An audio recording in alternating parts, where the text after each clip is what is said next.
6:45, so that's when we'll end. I'm going to talk, I'm Dave Donelson. I'm your representative, your District 1 representative on City Council. We have another City Councilman who's joined us today, David Lineweber, this tall guy in the back with the... I'm observing. I'm the new guy. I'm the rookie. And we're also being recorded, just so you know, so you don't say something about your neighbor and it's on the internet. No fight there. So with that, oh, and I would also like to introduce a couple of our staff on City Council. Why don't you guys come on up here? Sure. If you ever call City Council, there's only so many people that can even possibly answer the phone out there, because there's only 7 of them that are staff for City Council. So this is Alex. No, I was doing it. I won't make any jokes. But this is Alex Wrighton, and Alex does communications for City Council. So he communicates with the TV channels, newspapers, stuff like that.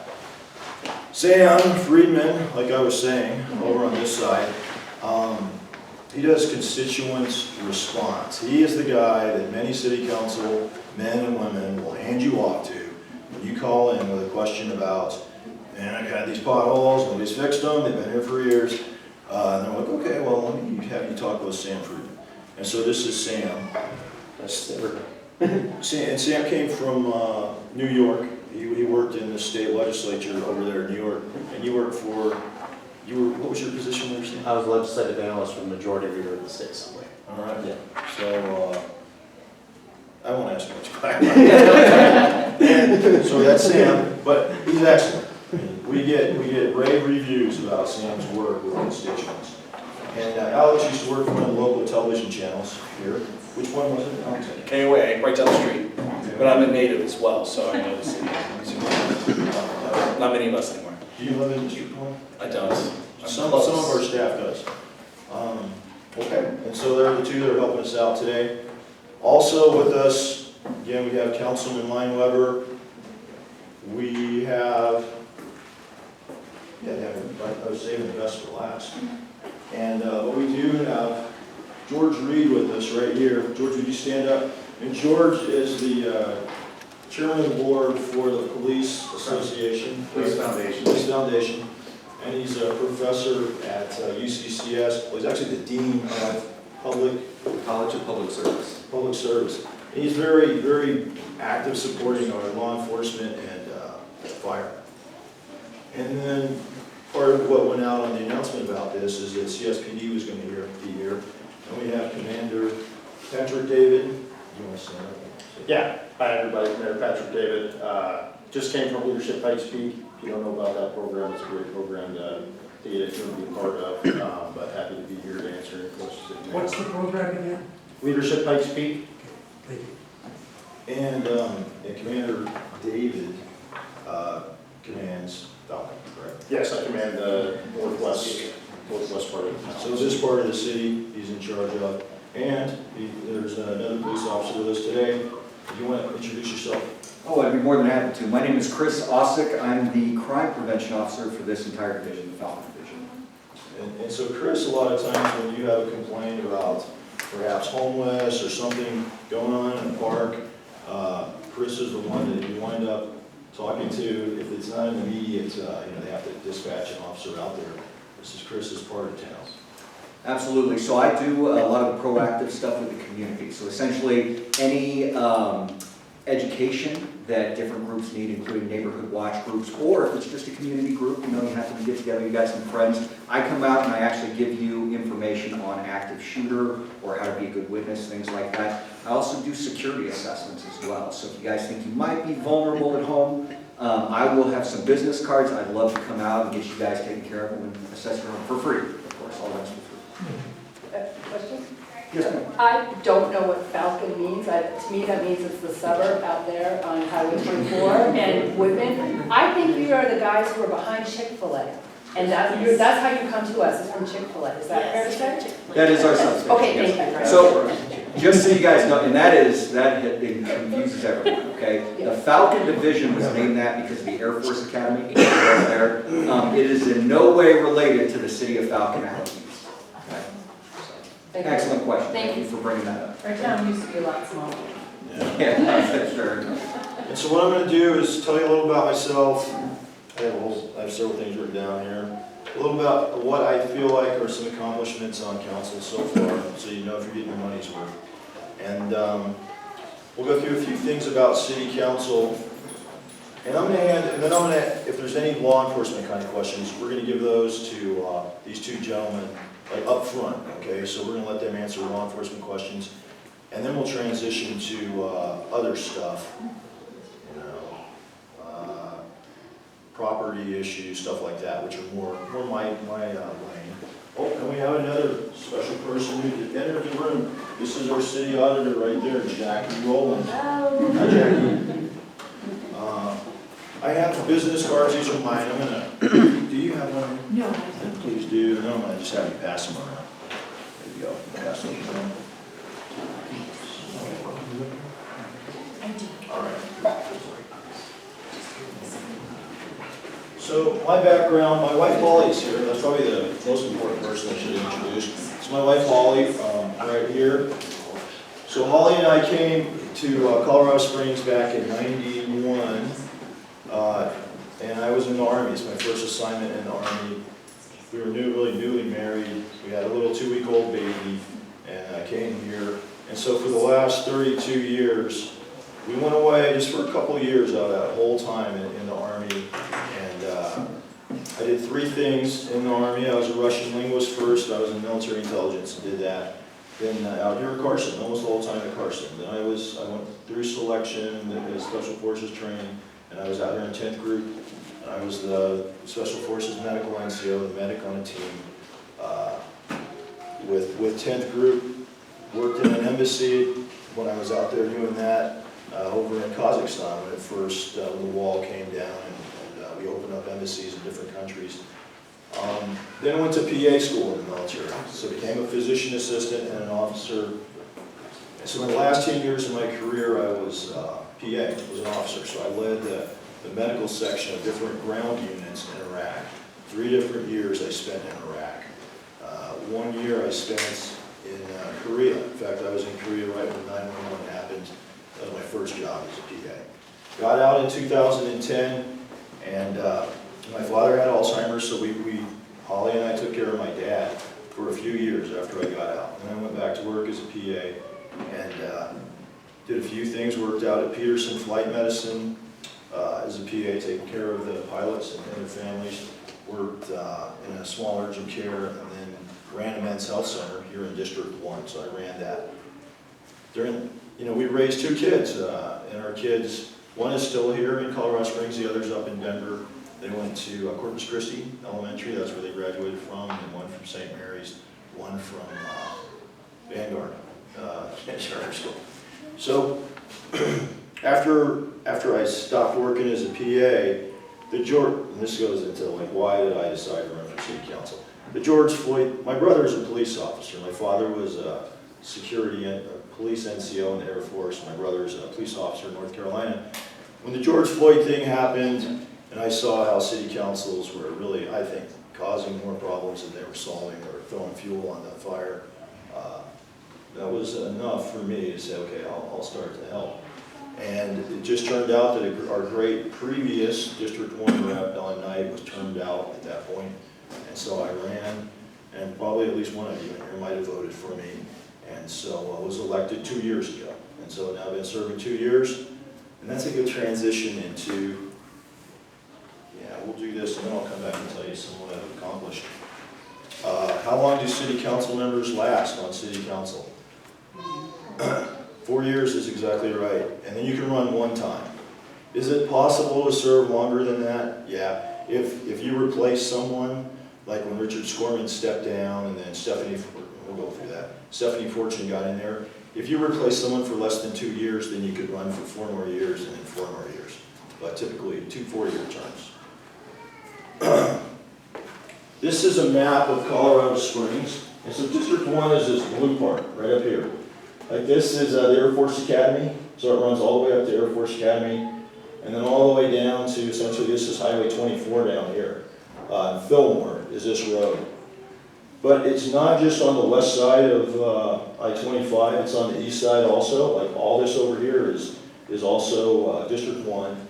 This road right here is Union, right? And then it's even Academy over here. So there's even a little bit that sticks out on the east side of Academy. So that's us, that's District 1. There's 6 districts. How many city council members are there?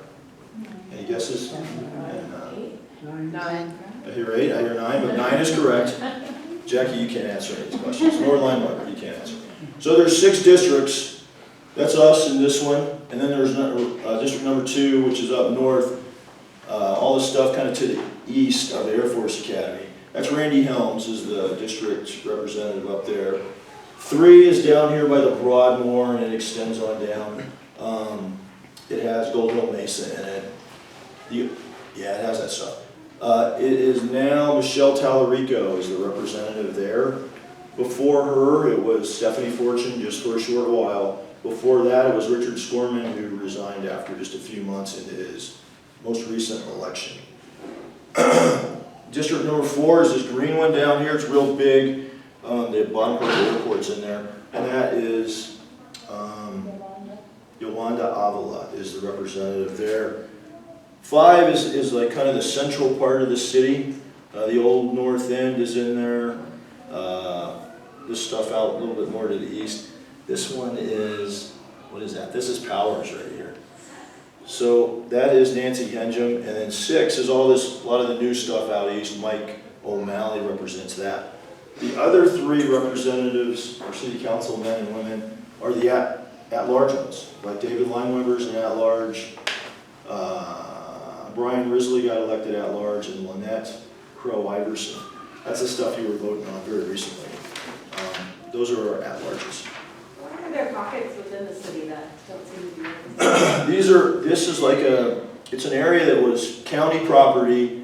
They do not want to be annexed into the city. So the city is not going to forcefully annex in people who don't want to.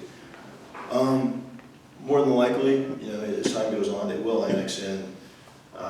There's a difference in the standard for sidewalks and not plumbing, but their infrastructure. So some people want that. They want that rural feel even inside the city, but that's why it looks that way. What's the population of the city right now? And it's almost 500,000, 490 something.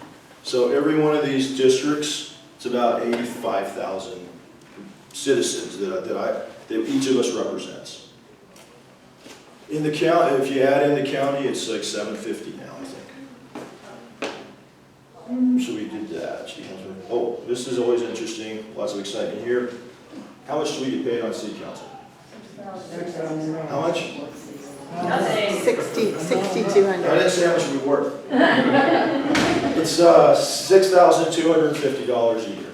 So not $62,000, $6,250 a year. So how much do county commissioners get paid? $90,000 a year. I think it's even higher. It's 100. like 100, what is it? Like 150, 135? I didn't think it was that high, but it may be. It's like 100, I thought it was like 115 or something like that. So huge difference. There's pluses and minuses. When we start asking questions, we can talk about that if you want. We did all that. This is kind of interesting too. When you run, if you were to support a candidate for the state house, you can only get $400. That's the max. To donate to one of those state reps or state senators. How much can you donate to a city council person? This is probably only interesting to me. There's no limit. So you can donate $10,000, whatever. Which is just kind of, it's kind of surprising when you learn that. Okay. So I think this is just, I'll try to wrap this up here in 10, at least 10, max 10. City council meets officially 4 times a month. On the 2nd and 4th weeks of the month, on Mondays we have our work sessions, and then on Tuesdays we have the regular session. The regular session is we're officially voting on things, but it's also the time that you as citizens can come in. You get 3 minutes to talk to all of city council. and you can talk on any topic you want to. It's nice if it relates to what we do on city council. Sometimes people come and they talk about stuff that we just don't deal with that on city council, but if it's, hey, the roads are extremely bad in this neighborhood, or an issue that city council is involved in, we don't have enough police officers, we'd be happy to hear from citizens. They start at 10 o'clock. Both those meetings start at 10 a.m. They're held in the City Hall building, right, which many of you probably know exactly what building that is, 107 North Nevada. The mayor is actually not in there anymore. There's really not much of the city business that's done in that building. They're kind of a couple blocks to the south, what they call the CAB, or the City Administration Building. The city auditor's in that building though, so Jackie's in there. What's the other department that's downstairs? Communications and procurement. Procurement, yeah, procurement's in there. Let's see. I think this is interesting to folks. So with every one of our meetings, we start with the invocation, well, the regular sessions. We have a pastor or a priest. Someone will say a prayer. We do the Pledge of Allegiance. Hey, Dave, Yes. just a tidbit. I didn't know this, I found this out. The audit department actually works for city council. Yeah, that's coming up. Oh, Stay tuned. I'm sorry, I'm getting ahead of Stay you. tuned. We do recognitions, like this last Tuesday, we recognized Memorial Day. I did that one. A lot of times we'll have, especially on Veterans Day, we'll have World War II veterans or something like that. We recognize them. They get this resolution, we take pictures with them.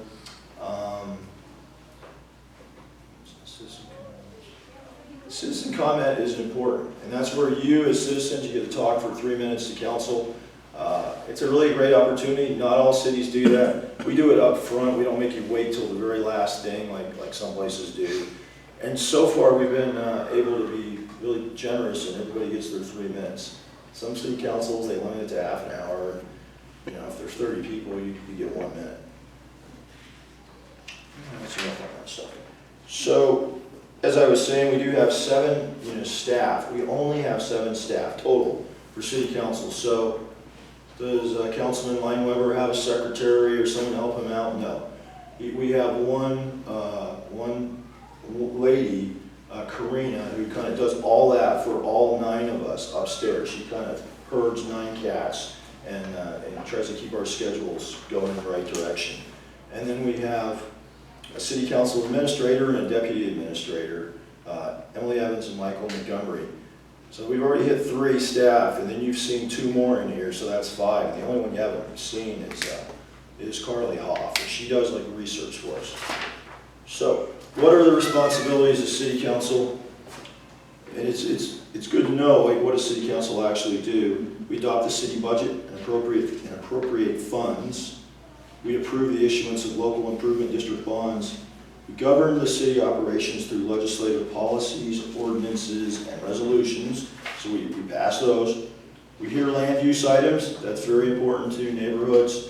When the big apartment building, they want to build it there, that perhaps is going to come to city council if it's appealed or something like that, or they need a zone change. So we hear land use items, quasi-judicial matters such as rezoning applicants and appeals. We hear annexations of land, easement acquisitions, conveyances, and sales. We provide an annual report to the citizens on the legislative and administrative actions, and we had some of those. They may be all gone now. I can get more to anybody else. Okay. If somebody else wants one. The next one of these I do, which will be in 2 to 3 months. I'm just going to start doing them every 2 to 3 months, depends on how much the staff can handle. We'll have more. And then some of you have them. We review and approve the city's personnel policies. We oversee, okay, here we go. We oversee Colorado Springs Utilities CEO, and we hire the CEO of utilities. The city council serves as the board of directors for Colorado Springs Utilities, and I think that's actually good. So when you vote somebody in on the city council, that person is going to be one of 9 who has an impact on your rates, as utilities payers. So we hire that guy, and there's only 2 others. One of them is the city auditor, Jackie, that's probably why she's here, she's trying to be nice to me. No, just joking. Jackie, you live over here in I District do, 1, this is right? my district. Yeah, so this is her district. And the city council administrator, which is Emily Evans. So we hire 3 people. You know, they work for us, let me put it that way. Pretty much everybody else works for the mayor. So that's interesting to me. So what do? You know, we connect with constituents. We basically do lots of that. I look at lots of emails and answer phone calls, talk to constituents. We do community events, ceremonies, and appearances. Today, I started off at Fort Carson for the Memorial Day ceremony down there. Very touching ceremony. Next thing I did was, what was the next thing? There was the place where they drove the first stake downtown, just across from the Antlers Hotel on Pikes Peak. You know, they put a new monument there. It's quite nice. I would recommend going down there and taking a look at it. And we were just my wife and I were just at promotions for our fire department. They promoted 5 or 6 guys today, and so we just came from that, and then this. So, boards, commissions, committees, and working groups. So this takes up a lot of time. So sometimes people hear, well, city council, they only meet 4 times a month. You know, what the heck do those guys do? But then we're liaisons to all kinds of boards and commissions. In fact, one of our commissions is, you may have heard of this one, LETAC, Law Enforcement Transparency and Accountability Commission, and Chris, what is your last name, Chris? Burns. Burns. Chris Burns, he's one of the folks who's on that commission. He's a former police officer, and he's on that. We have some handouts with lists of these commissions, and I would encourage you, if you come to this meeting, you're obviously interested in, you know, your city. Take a look at that. Alex can also talk to you about how to look online and see if there's a board, a committee, or a commission that you would like to volunteer for. And it's the city council folks who pick who goes onto those boards.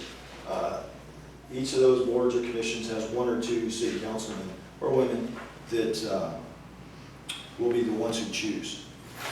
And I'm going to wrap this up quick so we get on to other stuff. This is all the different boards and commissions, and we have them for all kinds of stuff. So I'm happy to talk to you privately about that after this too. So,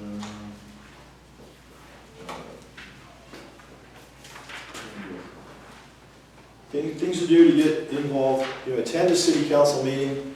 You will find it very interesting, especially if you've never even seen it online.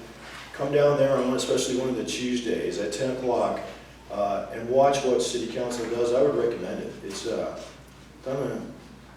interesting. And what people get real focused in on Washington D.C. and what's President Biden doing. But the people who are going to vote to increase your police force or decrease your police force is city council. The ones who are going to put a big apartment building down the street from you is city council. The ones who are going to allow the roads to deteriorate more or try to improve them, again, is city council. So I think it's great. I think you would actually be very interested. You find it interesting if you came down there and watched one. 10 town halls just like this. Meet with your city council member. You can do that. You can ask for a private meeting. Hopefully not all 80,000 will do that.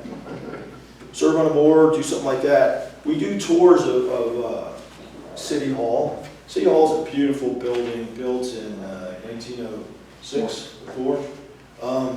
It's fantastic in there. And is it you, Alex, or is it Sam that's doing the tours now? It's you, Sam. And so you can sign up for that if you would like to. And again, it gives you a good sense of your city when you see what that building is like. And then there's the Colorado Springs Utility Board meetings. You can attend those. Recently, I was elected as the chair of that utilities board. So your district rep is now the chair of utilities board. So we're about to get to the good part, the questions, I think.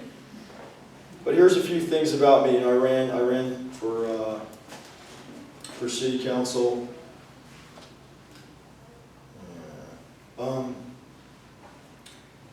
And I know developers are kind of a hot button issue, right? A lot of people don't like developers. Are there any council members who've taken no money from developers? Yes, there are. He's standing in front of you. So I took $0 from developers. So that's one thing that bothers me, when people go in there and they blast all of city council as you're all bought by developers. Hell, they didn't buy me, they didn't give me a damn thing. So, seeing if I remember that was on, I wouldn't use the site. So, there's one thing about your city council.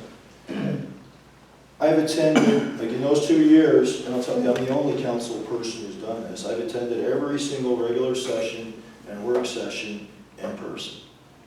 Why? Because I take it very seriously, and so every single meeting I've been there for.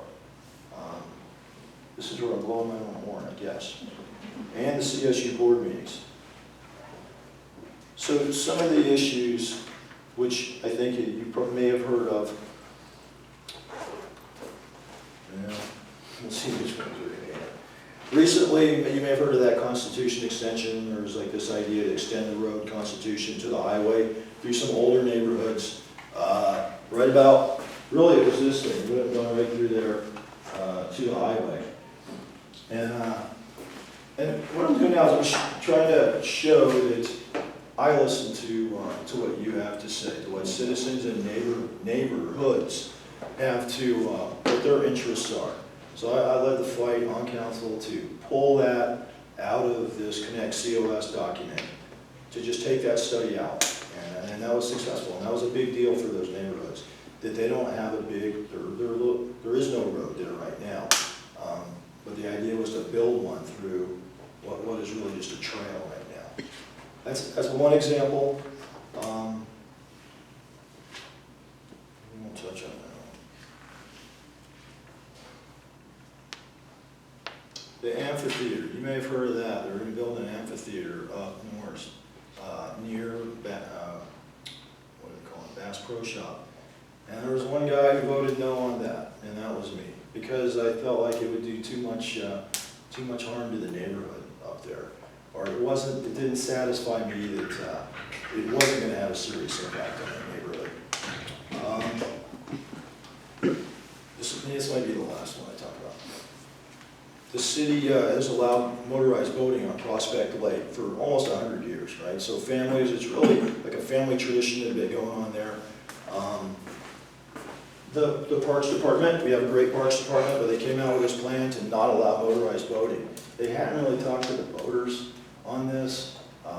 It was just sort of one of those things where the department brought this out, and I talked with the boaters, and we kind of coordinated this, and we won that fight too, to where now the boating, and that decision just came out, it was in the paper not too long ago, we're going to allow motorized boating to continue. I think that was the right thing. There's a resolution that council had passed back in the 70s, I think, saying that we would not disallow that until we had another lake for them, and we don't. So those are 3 examples.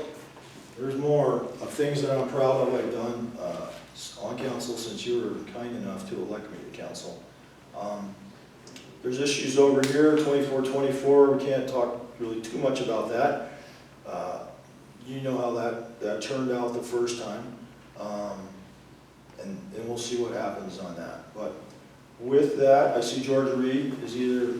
I just don't think many people understand the quasi-judicial nature of your position and why you can't talk about it. It's not because you don't want to. I'll just touch on that, and then we will open it up for the law enforcement stuff, and then after that, we'll have an hour from now.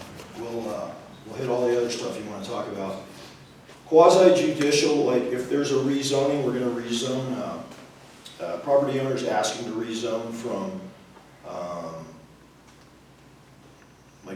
commercial to residential and put apartments on it.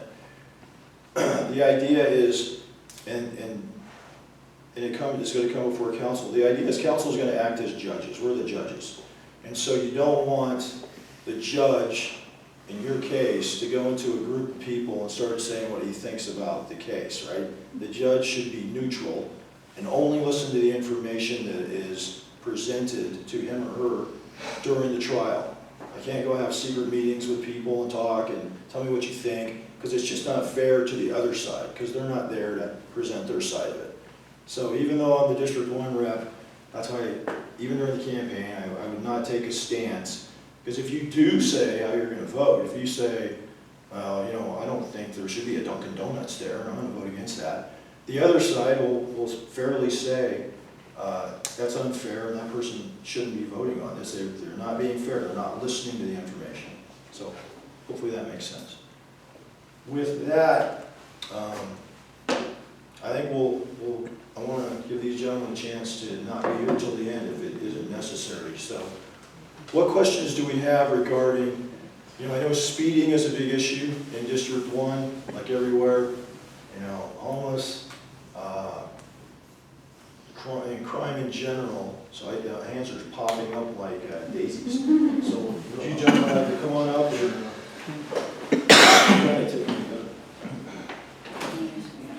Again, if you didn't hear before, Commander Patrick David, just a new commander up here at the Falcon Substation as of January 20th about. So happy to be up there and serve the community in that capacity. You know, thank you, Councilman, for having us here. Homeless issue, I have seen that up by our very own substation up there behind the Chick-fil-A. It seems like that's a corridor that has seen increased activity, homeless activity. We've seen it a lot by Garden of the Gods and I-25 as well. But what specifically do you have questions about? Yeah, a lot of my questions are going to be about children who don't drive, okay? Because again, I have school-age children. I say over here on the west side, west of I-25, cycling is a big part, bicycling is a big part of life out here. We have, our high school has a mountain bike team. It is biking, that goes on for USA cycling around here as well. Children under age 16. With the idea of vehicles being very fast, people are dying. It's not even children who are dying, it's the mothers of children who are dying, just as they did up the block. And it would be great to be thinking about with the long-range planning that goes on in this neighborhood, west of I-25, is how do bicycles get over that bridge to the Edmondson park and ride or onto the trailway over there? How do bicyclists and our parents of bicyclists feel safe having our children bike from here to Garden of the Gods when there are roads which are 45 miles an hour and the only thing they can do is be on roads or be with bears in Ute Valley Park, right? So there's safety issues for mothers either way, but those would be the things to really think about. This is a prime area, and with the Pikes Peak, the bond money that's coming through for roads, Woodman Road West is going to be a fantastic road for road cycling after it's paved again. And we need to be thinking about how to keep our cyclists safe. And again, not cyclists like Mr. Donelson, who bikes all over town. I'm not about his cycling. I'm about the cycling of 13-year-olds, of 10-year-olds, of mothers who are getting back to pick up their kids after school at Eagleview. And that's what I'd like to know about in terms of safety. I don't know, is that? Absolutely, I'd be happy to talk about that. So when it comes to, who's lived in Colorado Springs for long? Okay, I was born and raised here, and I can tell you that we have some notoriously horrible drivers. Would you agree with that? Okay. Here's the deal, we are aware of that, and we are actually trying to take steps to see what we can do, not just here, all over town to make things better. Interestingly enough, traffic engineering, for those of you that are not aware, that's another city entity that we work with on a regular basis. Now, the discussion has been had between us and traffic engineering, is what they're doing effective? Okay? And I think that we can all say, actually, in a lot of points, no, absolutely not. And especially me as a crime prevention officer, I've made recommendations that, hey, we need to take a step on a certain roadway or on a certain street, and we need to have a roadway modification done so that way it increases the safety of all people. Now, traffic engineering, I will let you know, they have listened. Okay? One of the things that they did right now that's currently going on, they hired an outside person to come in, look at their traffic roadway modification program, and see what they can do better, what they can change. Okay? Interestingly enough, when that person came out in Colorado Springs and they actually looked at the roadways throughout Colorado Springs, the very first thought that this consultant said is, why are your streets so wide? Yes. That's what he said, number one. He said, here's the deal, if your streets are so wide, it prompts people to go faster because they feel comfortable in doing so. And one of the first steps that he wanted to see as the outside paid consultant was we need to start narrowing those babies down. Another thing that I saw as recently as last week, they came out with a new flyer that has these new roadway modifications that they can actually put in. Now there's a process that they're working through that comes to the complaints, where do the complaints go to, how do they verify the data, and once they have the data that meets their threshold, is what they call that, what roadway modifications can get put into place. I will let you know, I'm not the expert. Okay, that's going to be traffic engineering. What I can tell you is they are very much aware of the traffic problems, and they're by no means sitting on their hands. Okay, they're going to do everything they can within the year to try and get some real movement, so that way we can make the streets a little bit safer. Now, when it comes to the streets out here, and especially when it comes to the bicyclists and around schools, I had an interesting discussion with some of my counterparts. I believe one of the statements that you made had to do with children that are bicycling and how do they get across a busy street. And we actually started discussing the possibility of like a sky bridge for those exact circumstances where we don't even have to put them in harm's way. We see if we can have a bridge that will go over the traffic so kids who are bicycling can do that in the high traffic areas where we have casualties that we've had, or we have children going to school and things like that. Okay? What can I tell you from our end? And I can also let the commander speak on it. I hope I'm not taking too much time. Sir. Here's the deal. When we have limited resources on the police department side, because I don't want to just finger traffic engineering, I want to give you an honest, transparent answer from the police department. Okay? We have an officer that runs what's known as the Stalker 2 system, cutting edge technology that they will go out when we get a call for service or we get a complaint involving speeding. They will install this on a roadway and we will be able to see long term. We can leave it there. I think the batteries last for about 30 days.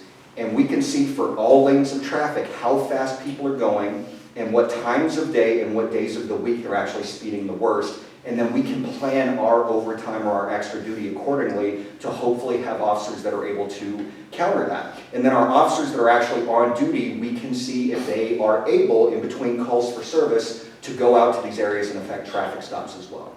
So that's how we do business on our end. If you guys do have a complaint, I would be more than happy to talk to you about it. If it's something that's common, I'm sure that we've probably already talked to traffic engineering about it. But again, all the information helps, and if you want to talk to traffic engineering personally, I can get you that information as well. And I will say right now, without that stock information and that information for 30 days, just with the resources we're at, we're really focused on the top crash locations in the city. We do still take those complaints that come in, and we have that system go out there for 30 days to make sure, yes, this is how we can be most effective out there. We don't want to go out there on a Sunday afternoon when that's not when the traffic's happening. We want to have dedicated and focused effort when we're going to make the most impact with the resources that we have. So give that to Chris and get with him today so that we can get that in our system and say, hey, that's one that we need to look at. The bridge, we can recommend that, traffic engineering can recommend that, but ultimately, do we have the funds to do that, is what it comes down to. Well, totally, it's not in the plan. I get it, like, it's not, I've seen that plan, again, Right. Mr. Donelson was at the fire station. It's not in the plan to help out bicycling, but I want you to know, safety of children is what I care about. And so you need to hear that it's safety of children on bicycles. Thank you. And I'm happy to get together and talk. Yeah, but it's, again, it's not in the plan, I know. Well, but the plan, I mean, and money is a huge limiting factor on any plan. And there are multiple interests, at play all the time.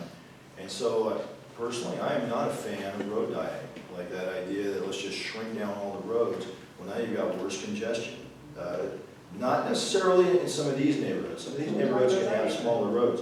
But that idea on some of our bigger roads in Colorado Springs is I think, backwards from where we need to go. We've done it, and we're getting more congested, and people get more frustrated, and then they become aggressive drivers because they can't get there.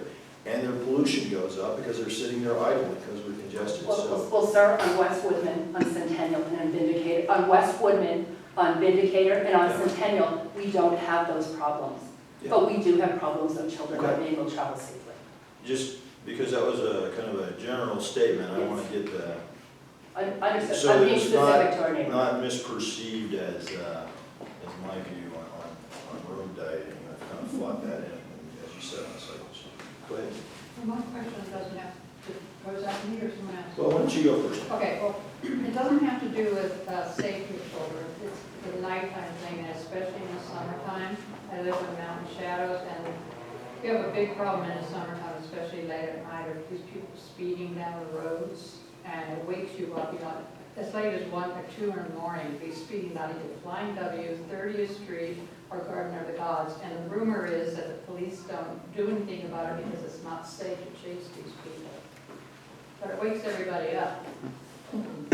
Like motorcycles are used, that kind of. Motorcycles Cars and that are very loud. Yeah. Cars and motorcycles. Yeah, there's different things we can do to combat that. Are we going out there into the street racing details where we're trying to find people that are actually actively racing and then going after them and stopping them? Not right now. We may have some summer deployments later on this summer that actually focus on that, where we have some of our people that focus on traffic that can do that. But what we're doing right now is some of the areas that they congregate, and Chris may be able to talk a little bit more about this, because there's one particular area up here where they're congregating, the old HP building facility, where we're getting a lot, of them congregating, we're getting trespass letters in order.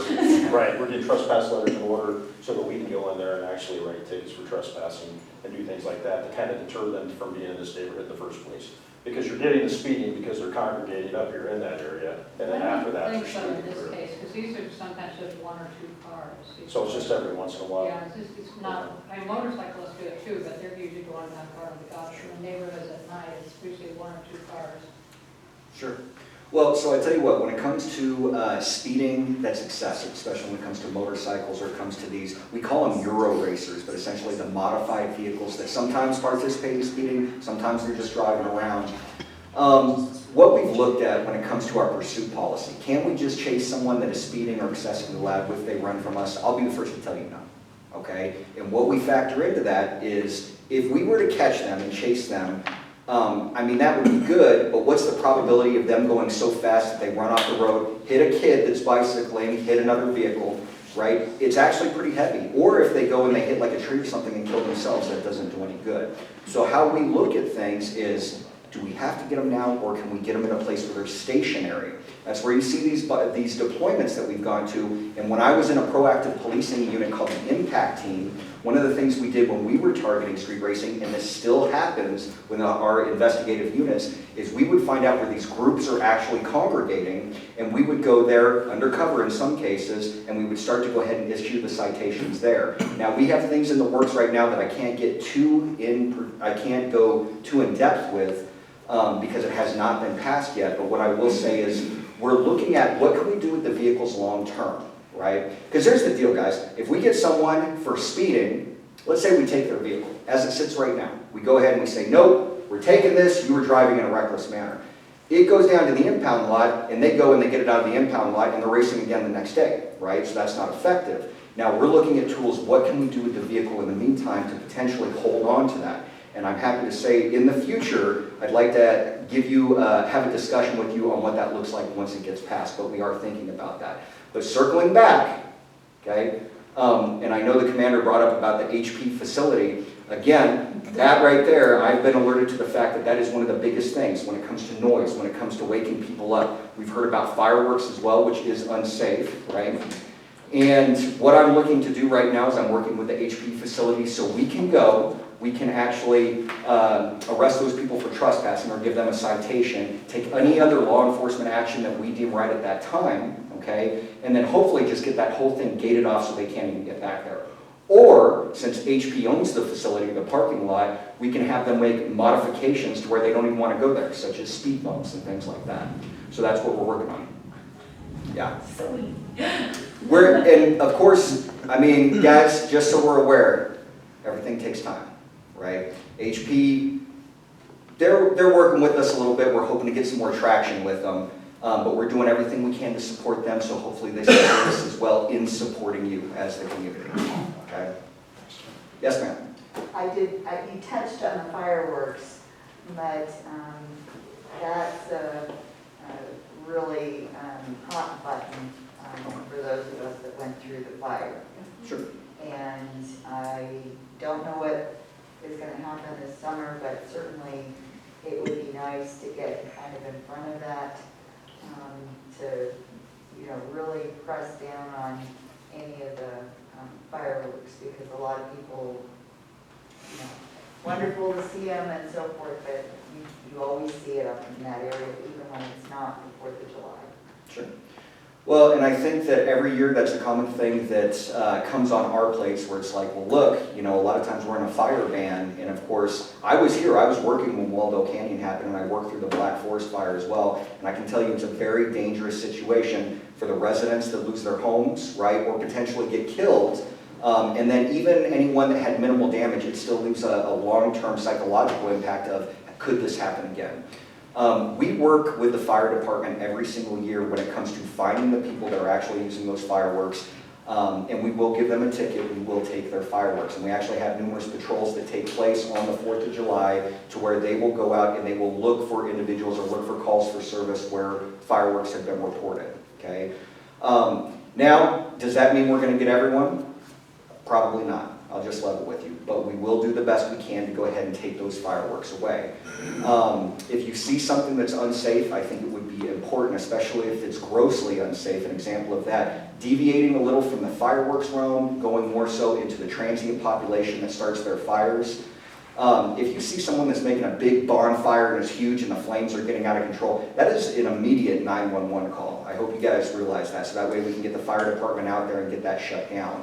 Our homeless outreach team, as well as in every division we have homeless outreach subject matter experts. They're trained by a homeless outreach team. They're the ones that go out, they work with these transients, and ultimately what we try to do is get them to resources so they get any sort of mental health or drug addiction problems taken care of and come back into society, right? But if they see someone that is not breaking the law in the form of abusing fire, they will take action on that as well, okay?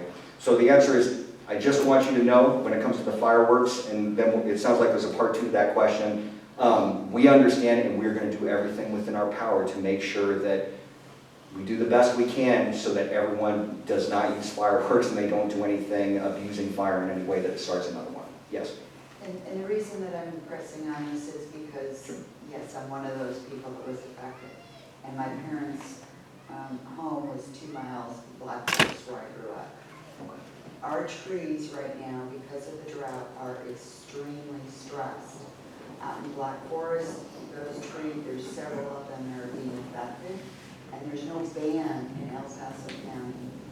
But what I wanted to touch on here is it's one thing when you're looking within the city, when you've got fire hydrants and you don't have the pine trees that are stressed from the drought. Those are the areas I think that need a little bit more attention, just because the risk is so much greater. You mean the county then, right? Black Forest? Both the county and this area. I mean, obviously, you know, what burned is burned, but there's still some pockets and areas within the city that, again, these trees, I'm watching them, I'm looking at my parents' property and driving Black Forest. I grew up here, so I know they're stressed. There's a lot of dead trees, and I know that they're doing mitigation and so forth, but again, those are the areas I think that need special consideration as far as really getting a rapid response in there, should somebody call from those areas. Well, and I think, why don't I do this? Okay, has anyone ever been to a fire department town hall in here? Okay. Why don't I talk to my counterpart on the fire department? Her name is Angela Bird. She's at that town hall. Yeah, she's fantastic. I will see if she can put up another town hall that we all go to, and that way those concerns can be met, but in the meantime, I'll also talk to her and see what the fire department's role is. Again, as law enforcement officers, we will do everything we can, but our role is to enforce the law. When it comes to fire safety, we have to defer to our counterparts on the fire department, but I will let them know that. Like I said, I just think that some of those areas within the city and obviously county. You know, and recently the citizens voted to give up part of a Tabor refund to put $20 million into a fund for fire mitigation. And a big project this summer will be, what's the neighborhood just to the west of Garden of the Gods, the park? Pleasant Valley? Pleasant Valley. Cascade or? What was it? No. Mountain Shadows? No. Cedar Heights. Cedar Heights. Cedar Heights is getting our money. So, what? Cedar Heights is getting all the money to They're getting a chunk, because that is a place that has a lot of risk right They've there. got a berm. What? They have a berm. They have protection and they also are private Exactly. neighborhood. It seems weird to spend money Around it, there. around it. But- So already been mitigated for years. stuff grows back. I mean, you have to mitigate repeatedly. And so that, you've seen work done in U Valley Park, right? And so there's different pots of money which we're taking funds from. And mitigation is happening on this side. And sounds like Chris is gonna do it, but if you have my card, you know, I'll have some of the fire folks let Yeah. you know. And I think one other thing you touched on it, Tabor, you know, or not Tabor, but the Tops, took money away. Is that what you were talking about, or are you talking about Tabor? No, You it just was said a funds. Tabor refund, Okay, which the never mind. citizens voted Never not mind, sorry. to give up in order to create a fire mitigation fund. And, Need that out in Black Forest too. I know it's Yeah, it was a city, El city, Paso it was a and so city forth, thing. but and so that is like, those are the kind of limitations you run into as a city councilman or as a CSPD officer, is the county is the county and the city is the city. We coordinate, but they are different entities, and you know, that's a county issue. And those are the folks, your county commissioners, you know, they have meetings too, and it's, you know, go in there and talk to them. Good, good. Keep doing it. Chris, I mean, I have a question. Sure. So I have heard that police department is understaffed for a long time already. What is the solution? What is kind of like, can motivate people to become police officer? And what has the city done? I mean, you know, because whatever we kind of like talk to this police officer or that police officer, they always say that they are always understaffed. And I have heard it like 6 years, 7 years ago, you know, and we are understaffed, we are understaffed, we are understaffed. So please be patient, and then, you know, I follow up from, you know, when I reported the case, I never had any follow-up, and when I call back, you know, it's kind of like really, not really productive, you know, it's kind of because I have been told being patient, or, you know, we are understaffed. So what is the explanation for that, and when can we go to, you know, like fully staffed? I'll take that. I'll just tell you, yeah, we understand, yeah, we're authorized. For a long time already. Well, it's been, you know, really the recession in 2008, there were a couple of years where we weren't hiring any officers at all. So attrition was happening, officers were retiring, and we weren't filling that up, so we had that gap. And now we had never gotten any more officers to deal with the influx of people that have come in. You know, 20 years ago, 300,000 people, now we're close to 500,000 people. Well, that really means that you need more cops, not to have less cops in 2008, which kind of put us behind the curve and behind the ball. Mayor Suthers has, and council had authorized us to have more, so we're up over 800 authorized strength. But we haven't been able to get up to that 800 authorized strength. And even when we get up to that 800 authorized strength, we still got to plan for the future and say, hey, we got up to 804. We technically could probably have about 1,000 cops and be good. We're not authorized there yet because really we don't have the capacity to get that many cops right now. Does that make sense? I mean, if we have 700 now and I've got 50 to 60 cops that are going to retire this year, I've got to, number one, get 50 to 60 cops to replace the ones that we have, and then try to get back up to that 800 number. What the city's been doing, or what the department's been doing to try to help move that along so we can get closer to that 805 or 807 number, is to have continuous hiring. So we used to have 2 academies a year. Sometimes we'd have one as big as 70. The other one, usually we can only get about 40.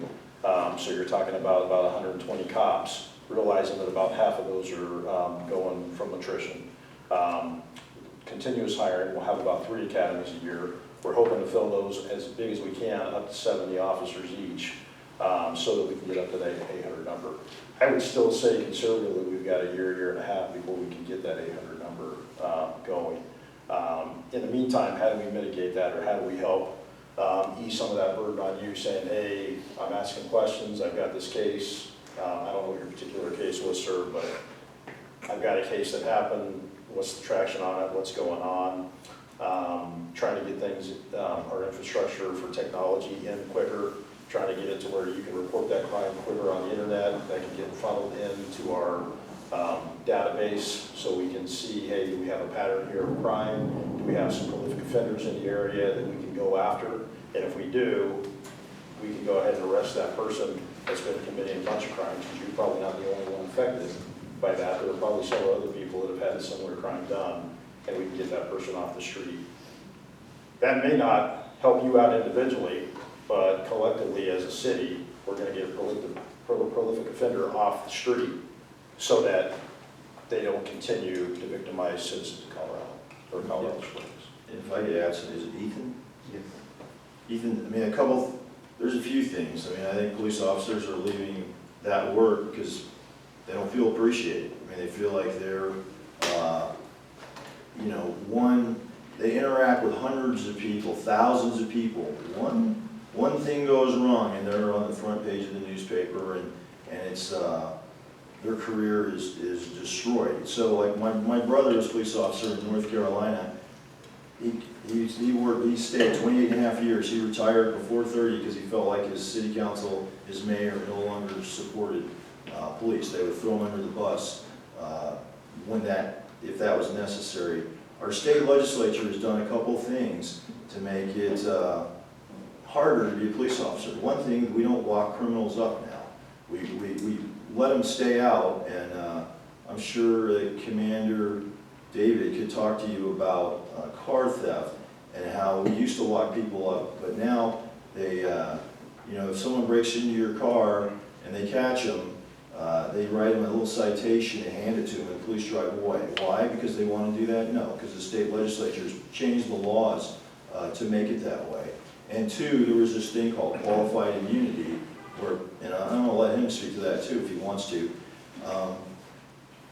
The police officer, as long as he was not doing something negligent or just that another police officer wouldn't do, personally he wasn't going to be liable for what happened. But now, is it $25,000?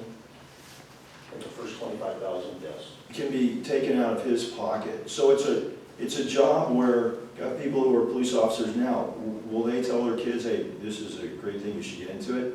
It's harder now, and that is sad. It's sad. Actually, George Reed might be the guy to talk on this. But that is something that our state legislature, so who you vote for, you go up to Denver matters, and they've made it tougher. And so we can hire 1,000 police officers, but if they can't really lock the guys up, or if our courts won't do it, they're chasing these same people around because we won't put them in jail. Did you want to? Yeah, I mean, I can tell you that's the other side of it. So yes, is it harder to be a cop? Can an officer with everything that they're required to do on this job probably go somewhere else that has less liability and make more money?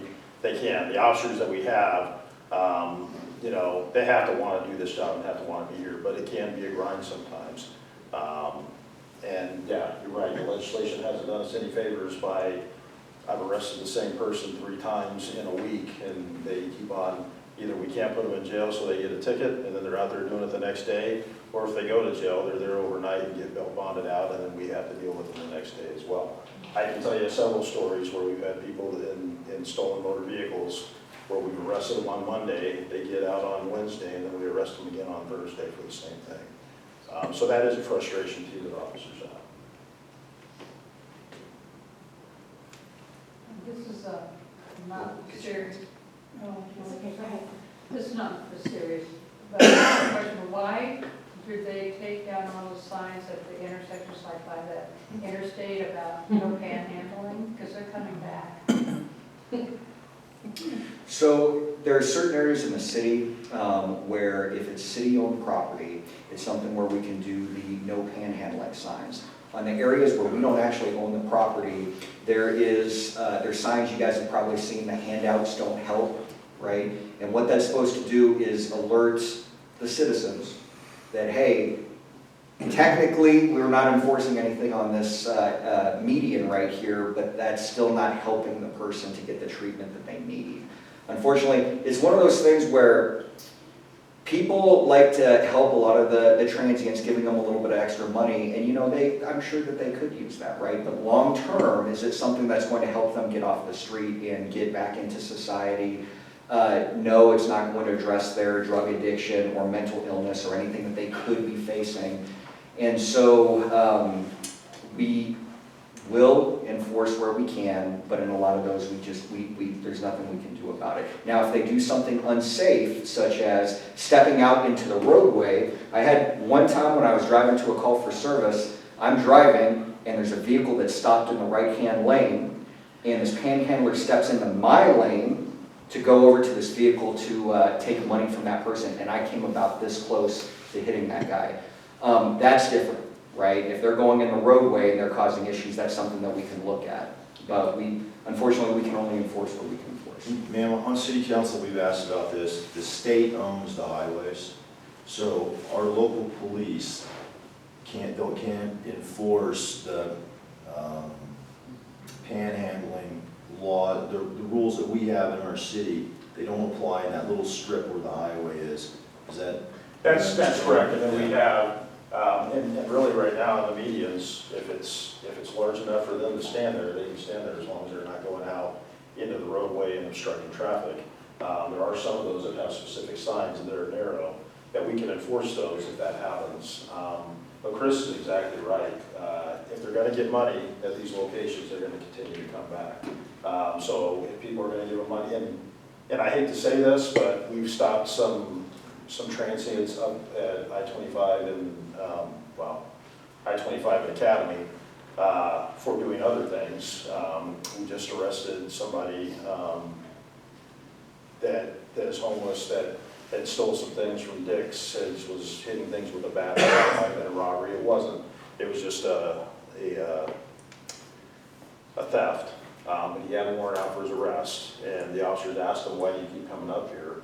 And he basically said, well, I can get 3 times the amount of money here at Academy and I-25 as I can get if I'm at, let's say, Cimarron at I-25. And I don't have to fight for the space, right? So there's kind of corners and territory. If they're coming up here where nobody is and they're going to get money, they're going to continue to come up here to get money. And there's really very little we can do to stop the panhandling part of it. If they're going to get out in traffic, we can enforce that. If they're going to commit some crimes inside some of the hotels, inside some of the commercial buildings and stuff like that, we can do that. If they're camping in some areas where they can't camp, we can enforce that stuff, and that's what we're working on. But the amount of cops we have compared to the amount of problems that we have right now, the bandwidth just isn't there to get to everything in the timely manner that we'd like to. So was those signs taken down because someone challenged them, and it turns out that the city couldn't put them up? Which signs are you talking about? The signs? No panhandling The no signs, panhandling signs? we voted Yes. that in several years ago. Yeah, that was. And I believe the city was sued.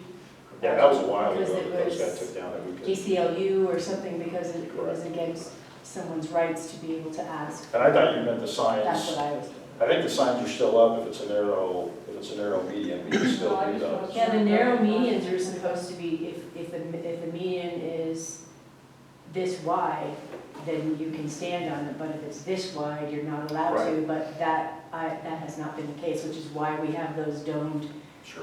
intersections, and there's panhandling all over the city, they don't seem to Yeah, mind. and But I again, if somebody's gonna give them money, they're gonna be there.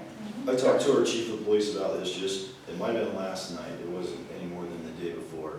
And the CSPD went out and measured the width of all these different medians, and they put signs on the ones which are too narrow. So those have signs, because somebody was asking about powers or something. But so that they have signs, and as far as he knows, nothing has been taken down of the ones that they put up. But your court system, see, and that's the problem, is on city council, CSPD, we might want to do things, but we're actually not allowed to do things. Your court system is decided, is ruled, I think it was federal courts, that is a freedom of expression issue. You cannot tell someone they can't ask for money and hold up their little sign and do that. So they get to do it, even though I don't like it and you don't like it. Right along the highways, though, the governor owns that road. The governor, Paulus, he owns that little bit. And so he might have some other signs he wants on the highway. So maybe that's what happened there, that if they put up a different kind of sign, it may be actually from the state. And I don't know, I think I know the signs you're talking about, but I think that was several years ago. that Those was it signs city were or taken down. state? Those I think they were cities? city ones. Okay. But I'm thinking that was about 5 to 7 years In ago. Hamlet doesn't have sign. Yeah. You know, I'll just add this, the guy who runs the rescue mission here in town, the Springs Rescue Mission, former Air Force General Jack Briggs, I mean, I already knew this, but he'll tell you, don't give a penny to these people who are panhandling. It's not gonna get used for anything good, it's gonna get used for drugs or alcohol. And what he needs is for other places to stop helping these people so they come to him and he can get some help for them. But as long as we feel sorry and give them money, they're not gonna go to the places that are set up to treat them. They won't. I think we have a question right over here. Yeah, I was gonna ask a couple questions about, you kind of talked about it a little bit, but, so the freeways and off-ramps for the freeways are the state, and so therefore they can stand there, is that what you're saying?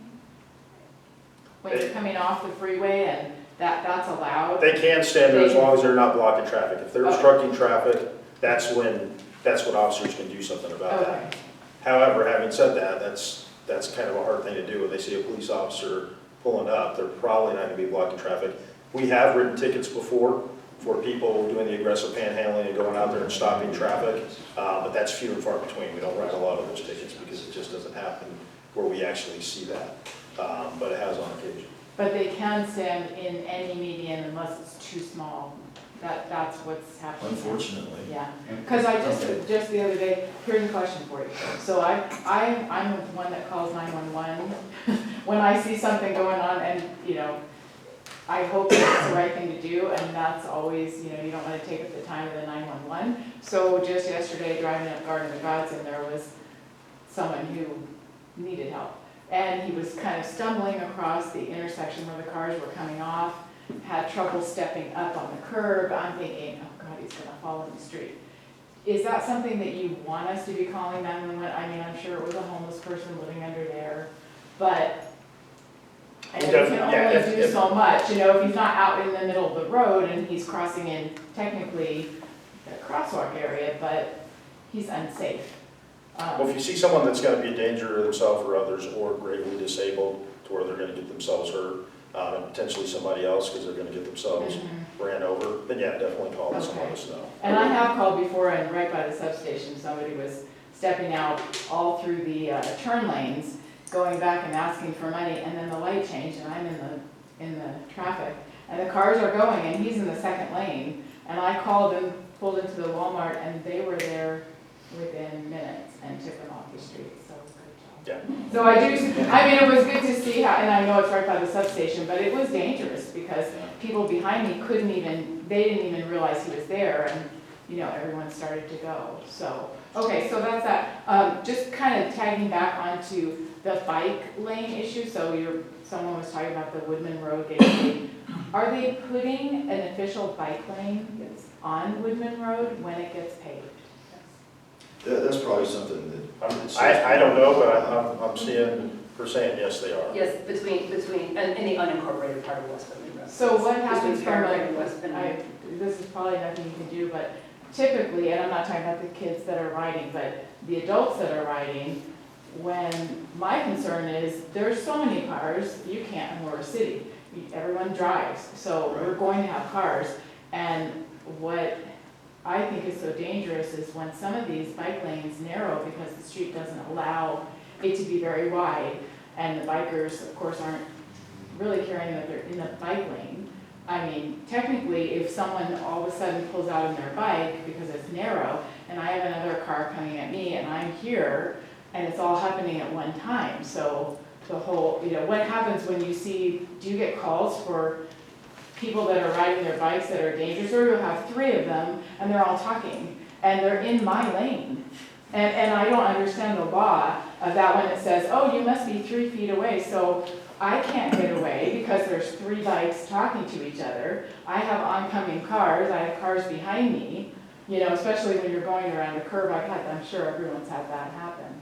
Where, you know, so do you call the police when people are being dangerous in the bike lanes? Or is there anything that you can do when that's happening? If I could. Yeah.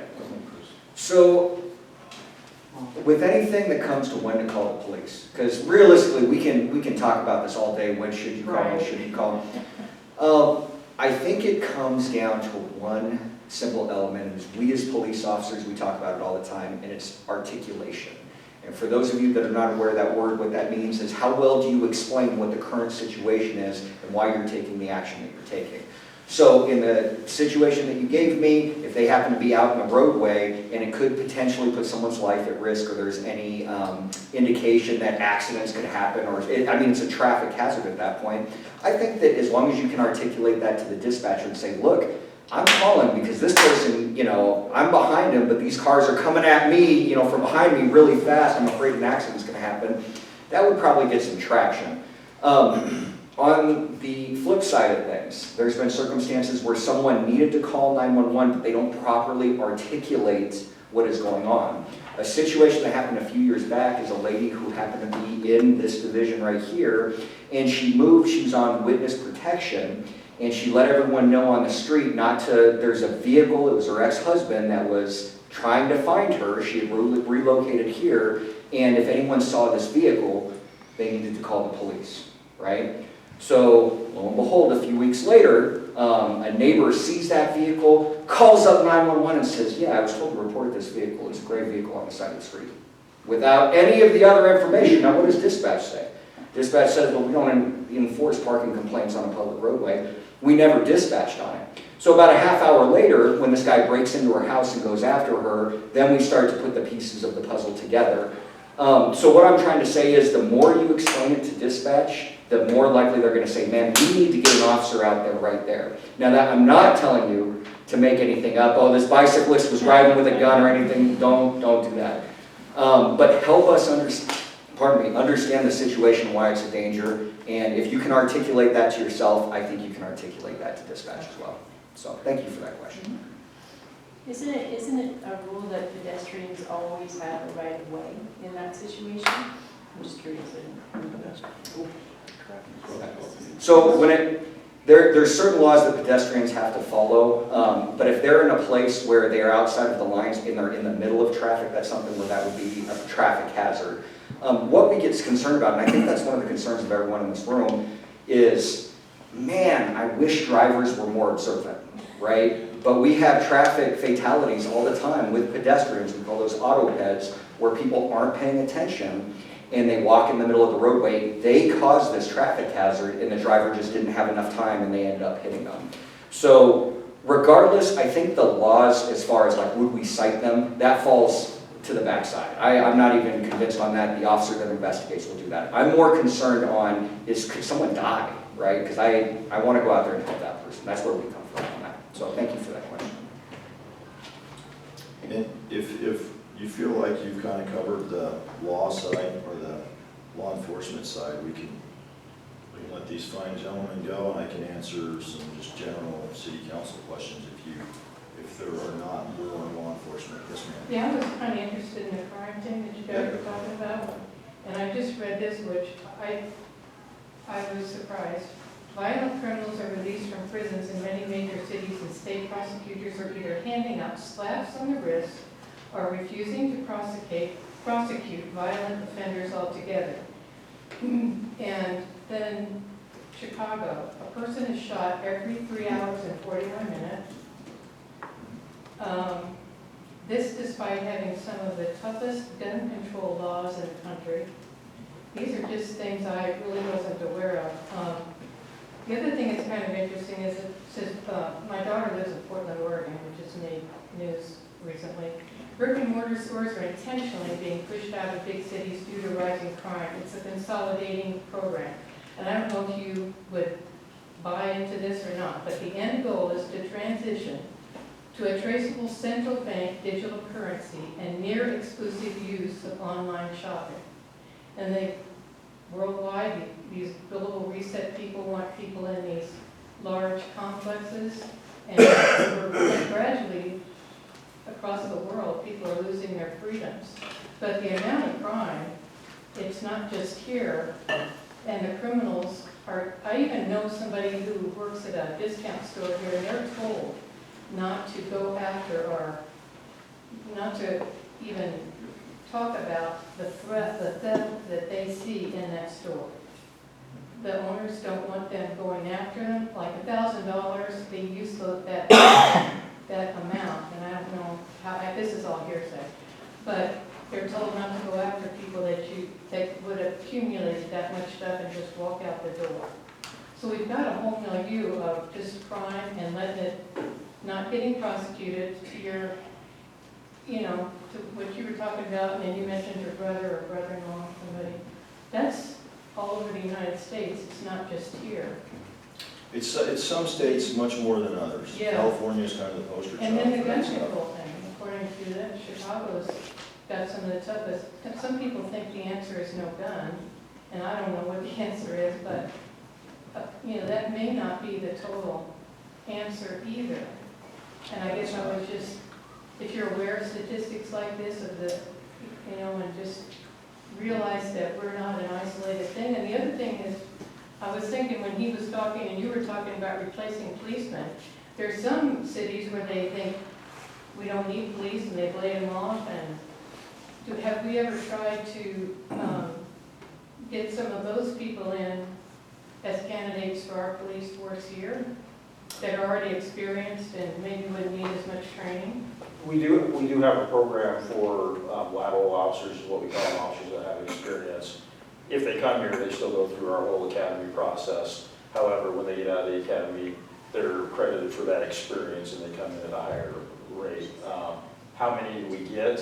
Have you tried to recruit these people at all? We have tried to recruit. I don't know how far we've gone in that recruitment. We have tried to recruit them. We used to have lateral academies, but typically we would get 10 officers in a lateral academy, which was actually a 10-week academy. So just getting people here. Would that change now in the climate we're in now? Maybe. But that would be for our recruitment people to say, hey, is the bang worth the buck for us to say, hey, we'll give an incentive for somebody that's got 10 years experience somewhere else to come here. I don't know if we're exploring things like that, but I do know we have a program for officers to come here that you get compensated for their experience after they've been out of the academy. And they're also the least likely to stay. Oh.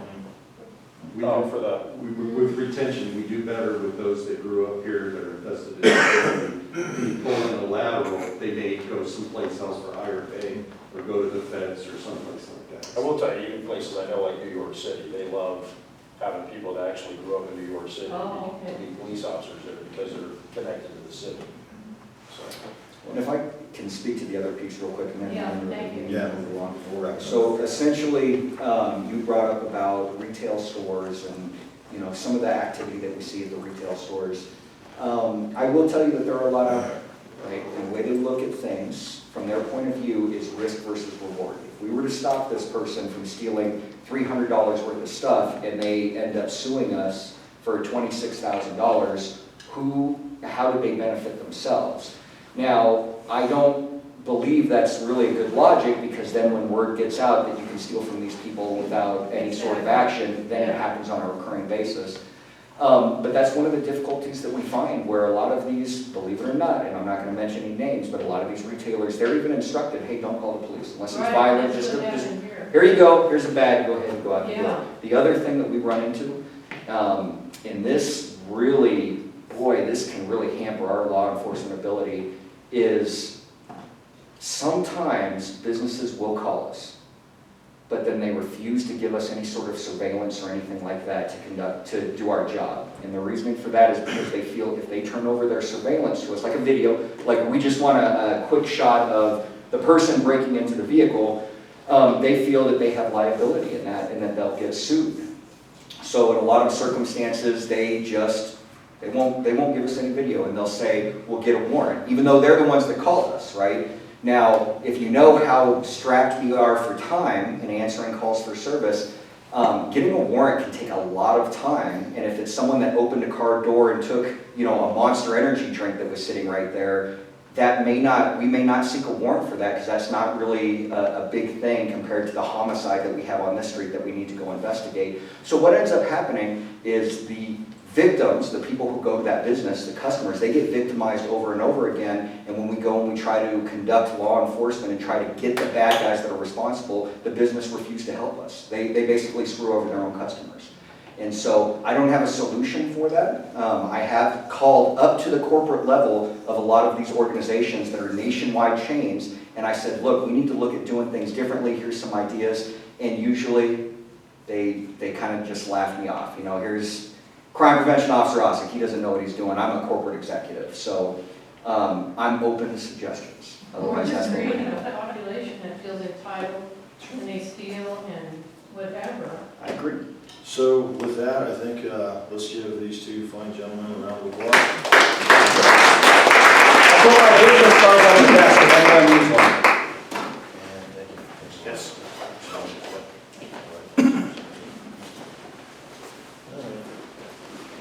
Yes, ma'am. Curious how many hours a week you personally put into this job? I think you need to ask her. I need to ask you. I would say it's as much, if not more, than any other position he's ever held. I'd say 60 hours a week. Which I'm only bringing that up because based on your pay, for someone to really be invested in it like you are, it means that you have to have other financial needs. Like this cannot, you have to be in a position in life. I retired from that. Right. We do have, you know, multiple people on city council that have businesses. They just do both. Yep, you know. So I can do more because I don't have to focus on another business. Kids are out of the house for me, so. Is there an expectation in the job description of how many? No, that's something really that's word of mouth. If you decide you think about running for council, typically you talk to council people who are in there and they kind of give you their experience. Some are on like zero, essentially hardly any committees or commissions. I'm on a whole bunch. Some just come to those meetings. You know, I do a lot of other stuff. So, and what other questions? Dave, I have a question to take up to this lady. Yes. She was kind of like saying about, you know, she was waking up at middle of the night because of the loud motorcyclists and loud cars. Yeah. Is it because our city don't have any noise ordinance, so that's why people can do that like that? So there's nothing we can do? This is a complaint that we've gotten, and I've talked to our chief of police a few times about this. Hell, he hears the motorcycles and stuff at his house, because he doesn't, at least the previous, Vince Niski. It's hard to enforce it. It's very hard, because how are you gonna catch that guy? And when we're short, we don't have enough police officers. Do you want one running around with his window down, you know, listening for motorcycles or whatever? There is some new technology which I think they're looking into for measuring the noise levels and really ticketing these folks. So it is something that council, I wish I had a better answer, but it is something that comes up frequently to council, and it is something that the police chiefs are really the ones that hear about it, because council men and women bring it to them and say, hey, our citizens are upset. And my wife and I, we sleep with windows open in the summertime, and we have like a racetrack around our house, Austin Bluffs to Academy, and then back down Union to Austin Bluffs. I'm probably going the reverse direction, and they do it, and you can hear them. And that's one of the things on my list is what can we do to improve that? But because we're short on time, I think I'll stop there. And I think there were some other, yes ma'am. As a member of the board of directors for the Colorado Springs Utilities, I would like you to ask them to do some analysis for you to help you with your job. As I drive around the city with my children, and we notice there are lots of new businesses going up in commercial areas, I think every other new construction is a car wash. And I'm wondering how smart that is for city council to approve car washes when we don't have a lot of water. So have CS Utilities do that analysis for you so that you guys can be smarter, not putting more car washes around the city. Pow! I've already done that. Great. I've already asked CSU to do that, and they sent me back a report with how many gallons get used by these car washes. Wasn't as much as I thought. Some of them are big users, but overall, they feel like, and the water doesn't go like out of the car wash down the street. No, it's they recycle it over and over. They use the water over and over locally. So it turns out, we're better off with people going to the car wash than running a hose at their house and doing it. That's not my issue. My issue is the amount of small businesses who are saying like, I'm gonna make a great business, and they don't realize they're overpopulating the city with car washes to the point that it's not gonna be competitive for any of them, and those buildings are all gonna be abandoned in 5 years when those businesses go out. Think about Subways. Think about those pour your own yogurt shops that were around town 10 years ago. All these businesses are gonna go under because there's too many of them, and that has an impact on the look of our city as well as the water, so. What you're saying has been brought to my attention even by someone I'm married to, that we got a heck of a lot of car washes. So, again, if you get your number, I'll try to pass on some of that information specifically. But, you know, some of that is like the free market. You have to let a bunch of coffee shops go up, and then some of them fail, and then it turns into whatever the next thing is. But they're gonna call the two of you and say, why can't my business succeed in Colorado Springs in a few years because you let them go on? You know, I know, I get it, but you know. Good luck. But what else? What other questions? Because we are, you know, at 10 till, we'll probably got to get out of the building and close up. I hear a lot of conversation about drag racing and police officers are spending a great deal of time and energy and effort trying to apprehend some of these issues. Why can't we have cameras do that for them? It takes pictures, it tells you here's the person, here's the license. No one is involved, there's no racetracks, there's no... There is technology out there to do that kind of stuff. I can assure you, you have some citizens that don't want monitors around, just snapping pictures of license plates as you go by for privacy issues. Some cities are going to that, you know. It's a very inexpensive way to take care of the problem. It is. I mean, we get complaints just about the red light cameras at intersections. Oh, yeah. Some people, you know, feel like, well, those are set up just to make money and things like that. Probably don't have enough time to get deep into that, but those are put at the intersections where we have these fatal collisions, more wrecks. There's a real logic to where they go. I just asked a bunch of questions about this. The time on the yellow light is no different than those, because people are worried about that. So that is not, you can go time them and they go somewhere else. It has to do with the speed of the traffic on that road. If you're going 40, then the yellow light is going to be longer than if you're going 20. Then the yellow light is shorter. Yes, ma'am. Retool Colorado Springs, a new retool unified development code is coming into effect June 6th, I think, which is about a week. What are citizens to expect? Are there going to be a lot of administrative approvals that leave us out of the process? Are there going to be some automatic zone changes? What's happening? It seems to be a bit of a mystery wrapped up in 500 pages. Because it's beautiful, I won't ask your name, but there was someone who I think was, I actually called Peter Wysocki, the head of planning, as I drove over here and talked to him about this, because I thought it might be a question. For District 1, where we in this part of town, there aren't big open areas to be developed. So retool isn't going to have much impact in District 1, because our neighborhoods are built 24 guard of the odds, nothing changes about that. They still have to apply for zone changes. There's no, like somebody was worried there could be an automatic zone change or something like that. That's not going to happen. It's not part of retool. So for you and me, the part of the city we live in, not much changes. If you live out east where there's still lots of development to happen, then it'll be different. There's going to be a lot more of this mixed use where neighborhoods have a lot of other stuff in there where there's the housing also, and density can be different than it is over here. Does that generally answer your question that in our part of the city, not much changes? You can still appeal things to city council. There's nothing that changed on that. Only for within 1,000 feet, though. That's what I was reading. That's not accurate, and I fought the fight on that so that it wouldn't just be 1,000 feet. The cards go out to, I'm doing this off the top of my head, the cards go out to anybody in that 1,000 feet and they're going to do something. Anyone in the city can really anyone, I forgot, it's anyone in the city, as long as you get involved in the process. Do you remember, Sam? Yeah, so they did create a version of standing now, where it didn't exist before.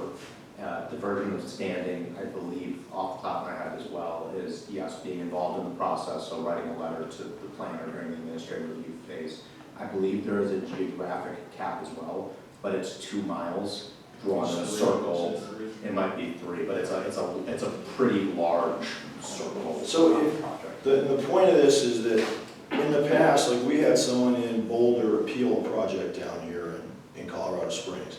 And I thought like, well, why are they doing that? They felt like it was to just block this business. It was like a business move. And I voted against this. I thought we should maintain, I wanted the whole city. You could appeal it at any point. But during the initial process, anyone in the city can still do that. After a certain point, you have to be within that 30 miles. So I'll get you a more specific What if it's a question. wildlife issue? And what if an organization, wants to come in and advocate, like we're doing for in 24? They're blocked from being able to help. No, they absolutely can, especially when this thing is introduced, they get involved, like even just write a letter. And then So they're someone part of the outside process. of the city, in an organization, like let's just say Defenders of Wildlife, they can write a letter on behalf of the citizens of the city, and they have standing then. I believe that is correct. Is that correct? But That's not the way I read it. I don't believe I just don't remember. There's like 1,000 things. But I will check in with Peter, and if you give your name to Sam, I will give you a exact answer. And I think that's important because, the thing that I was really upset about was I felt like that takes away the voice of the citizens. And I look at that Garden of Gods area and some of the other areas within our city as those are community treasures. I'm pretty sure, and again, we'll double check it, that if you get involved in the process early on, when initially when the cards go out, by planning, when it goes to planning commission, anybody can get involved at that point. It's when it's going to get appealed over to city council. There's a point when you have to be within 3 miles, I think, to do it. But it's farther on. It's not like nobody can say anything. But that's, to me, that's still I voted very against it. limiting. I voted against that. I thought, and I don't remember, I got to see this stuff again, but I voted against it because I thought it was too limited. So I agreed with you, but I'm just trying to explain what it is. Let me just see, is there anyone who hasn't asked a question that's got one? Yes, go ahead, you're good. Again, children, we're going to talk about children. Okay. Over here west of I-25, many of us are professionals. This neighborhood is changing around. It's less 80-year-olds, it's more 8-year-olds. It's more 8-month-olds. We don't have a lot of public preschools on the west side of town. There's 5 elementary school sites. They don't have a lot of preschool sites with them. It's a lot of private preschool, a lot of private daycare. I'm really curious why you voted against having a child care center extended on Mikado Drive, which is just it's just a kiss and go cul-de-sac for kids at elementary school at Rock Rimmon. You voted against that. It was almost like you didn't know what that street was about. That street is only for people to drop off their children at Rock Rimmon Elementary School. Why did you vote against a private child care center on that street? Because I was worried about the people who live right next door. But they've always, for 30 years, they've lived next door to an elementary school where there's always been a kiss and go and always been a parking They don't problem live there. next door to the elementary school, that's down the road. It's They not, live next door to a daycare center. but that's one person when there's 30 houses there, and childcare is important on the west side of this town. And I just want to say, childcare and preschool, please remember that for the west side of town. These are professionals who live over here, not elderly. And I will always look out for the interests of homeowners, and that's what I was trying to do on that. You and I can talk privately. But, man, you had a question, and then I think we're going to call it afterwards. Your proposals are having all these department jobs, and regarding the gods, they're just and it sounds like they're already a done deal, are they? There was an opportunity for citizen, we'd have to talk about a specific project, and has it been approved yet or not? Okay. And this guy right here can help you figure out which one.